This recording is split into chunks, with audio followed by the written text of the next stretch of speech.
Greetings in the love and in the light of our one infinite Creator, and welcome to the Law of One, conscious channeling of LL Research, messages of love and light from the Confederation in service to our infinite Creator. Today's teachings I will be quoting QO and Carla. I am Robert. 'Tis my honor and my privilege to share with you these humble words.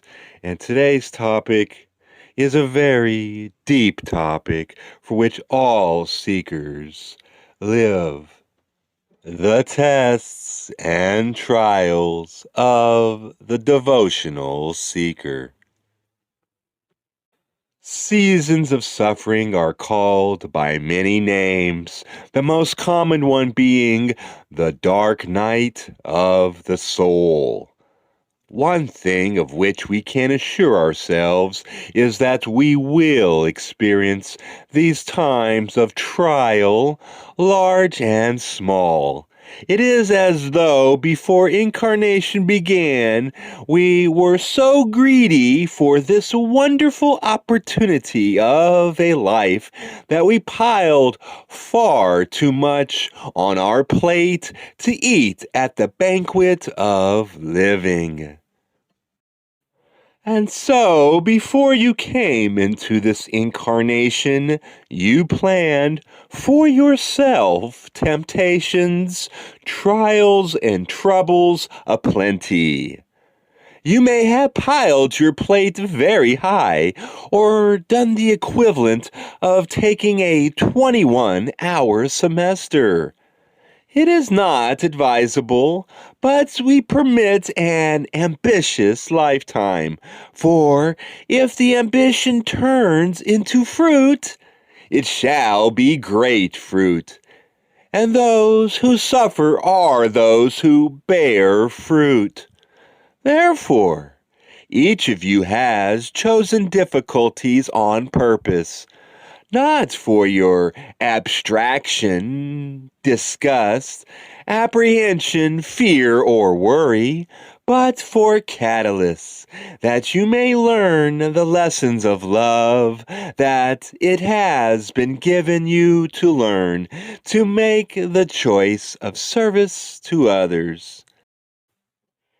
Perhaps knowing that these inevitable patterns of sorrow and other negative emotions bring us to our lessons of love, and ever purer service to others can help us better to accept these things.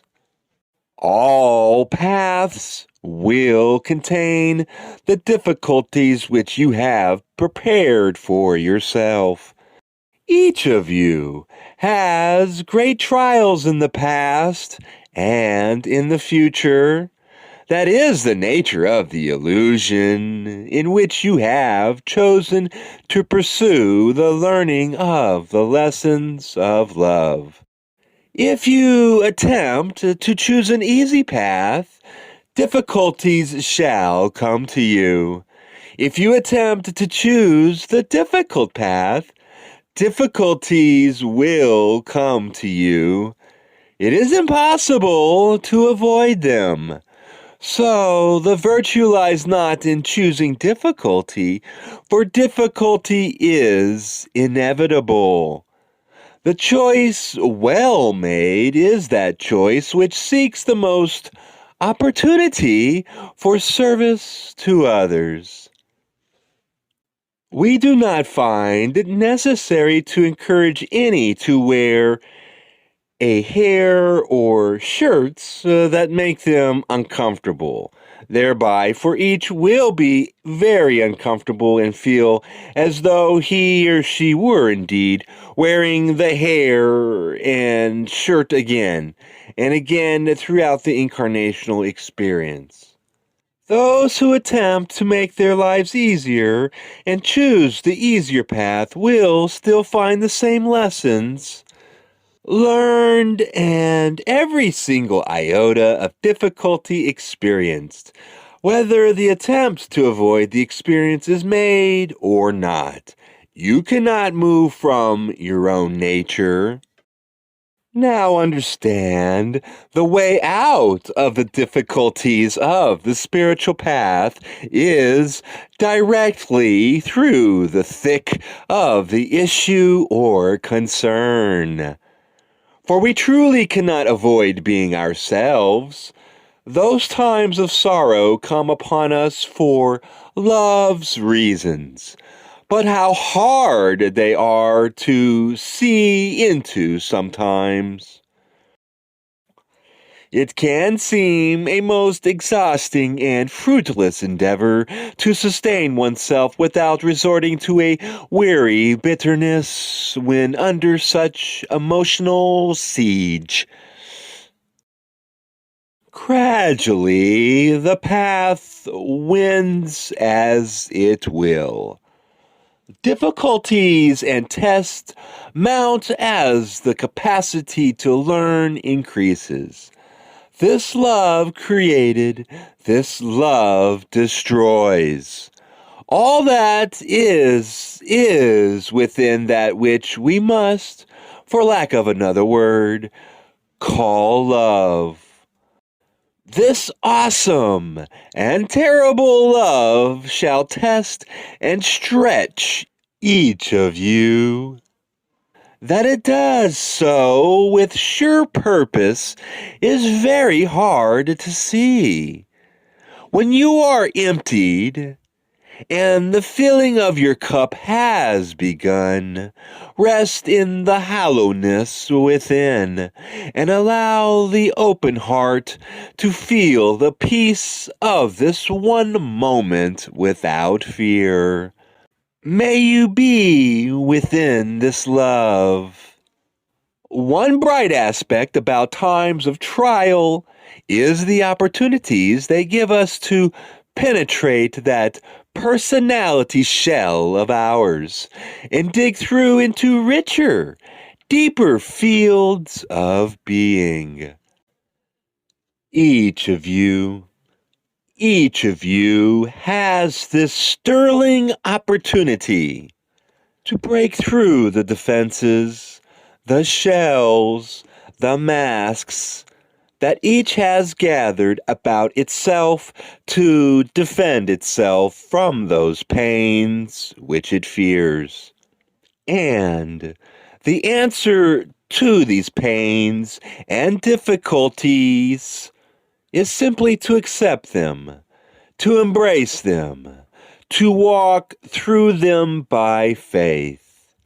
To walk through them by faith, working in each case to see the love that is in the moment, and to be a part of that which is good for all those whom you meet.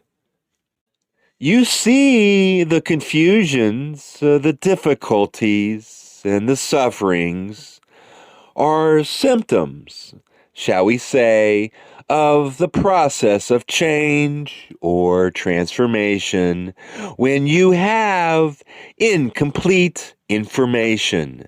Each of you has woefully incomplete information in the conscious mind.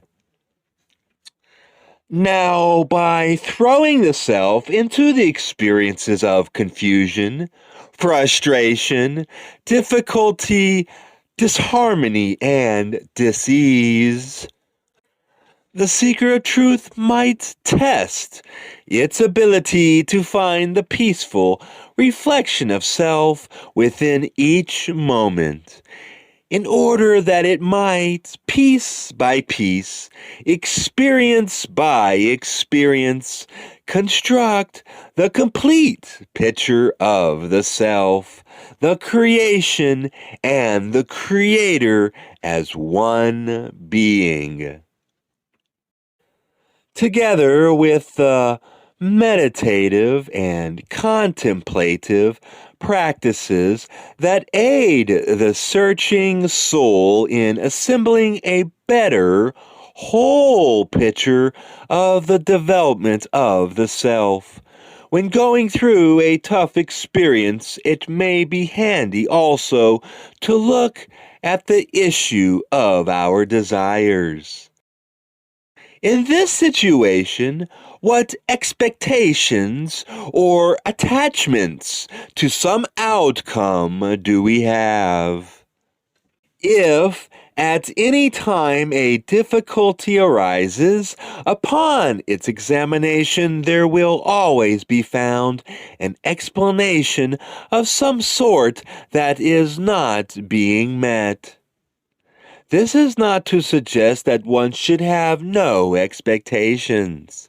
It is merely an analysis of how things work, shall we say, and that, therefore, to be aware of the expectations one has in a given situation is the first step in dealing with whatever difficulties may arise.